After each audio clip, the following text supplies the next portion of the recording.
তাহলে একটু পকেটে হাত দেন, যার যা খুশি একটু শরীক হন। আপনি দিলে তো বরকত হবে,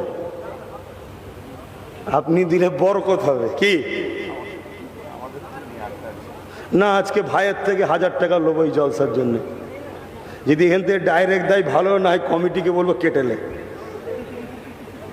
আগে দেন আপনারটা, কাটাকাটি করবে না, খবর দেয় কমিটি লে নিচ্ছি।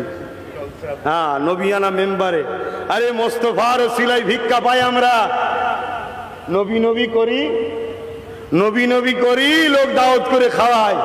সেই নবীর দিনের জন্য আমাদের হাত লম্বা আছে, আলহামদুলিল্লাহ বলুন, বলুন আলহামদুলিল্লাহ। হ্যাঁ, আল্লাহ কবুল করেন, বলুন আল্লাহুম্মা আমিন। আজকের এই মাহফিলে পীর আল্লামা শাহ সুফি, আহা বড় নবীর প্রেমিক ছিলেন আমার চাচাজান নুরুদ্দিন সিদ্দিকী হুজুর পীর কেবলা রহমাহুল্লাহ। ওইখানে একটা মাদ্রাসায় হুজুর কেবলার সঙ্গে জলসা ছিল, পান সাজছেন আর ওয়াজ করছিলেন। হয়তো অনেক মুরব্বীরা দেখেছেন, আমি পাশে বসেছিলাম, মনে পড়ছে অনেকে হয়তো দেখেছেন। আহা, এতটুকু জেনে রেখে দিও ভাই, নামাজ আল্লাহ পাকের ফরজ, রোজা আল্লাহ পাকের ফরজ, হজ মালদারদের জন্য ফরজ, জাকাত মালদারদের জন্য ফরজ। আমি কোনো ফরজকে ইনকার করে কাফের হচ্ছি না, কিন্তু এটা গ্যারান্টি কেউ নামাজ পড়ে বলতে পারবে না এই পড়িছে আমায় জান্নাত যেতে হবে, রোজা রেখে বলতে পারবে না জান্নাত যেতে হবে। কিন্তু আল্লাহকে সাক্ষী রেখে বলছি, খোদা তোমার মাহবুবের জন্য চিল্লাচ্ছি, তোমার নবীকে যে প্রেম করে সেই জান্নাতি। জোরে বলুন সুবহানাল্লাহ, আরো জোরে বলো। তাই আমার হুজুর কেবলা, আমার ভাইজানের এবং আমারও আব্বা, চাচা মানেও তো বাপ রে বাপ।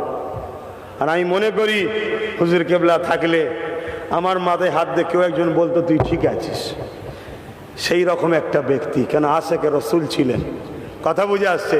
বেশক তিনি জান্নাতি ইনশাআল্লাহ, আল্লাহ তিনাকে জান্নাতে আরো আলা মাকাম দান করে, বোন আল্লাহুম্মা আমিন। অবশ্যই আমরাও যেন জান্নাতি আল্লাহ হয়, বোন আল্লাহুম্মা আমিন।